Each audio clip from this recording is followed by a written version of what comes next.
Après la décrue de la Cesse, dans le petit village de Bise, c'est l'heure du nettoyage. À coups de lance à eau, les pompiers dégagent le limon accumulé dans la principale rue inondée. Une vingtaine d'habitations ont été touchées.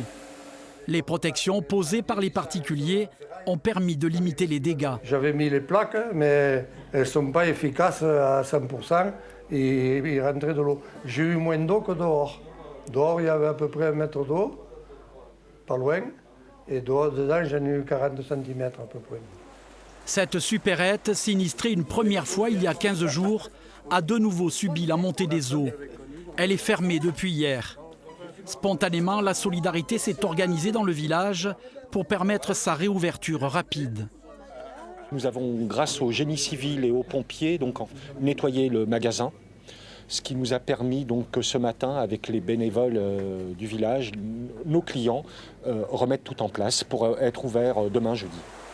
Les habitations et commerces n'ont pas été inondés par le débordement de la rivière, mais par infiltration par les puits et par les réseaux d'eau usée.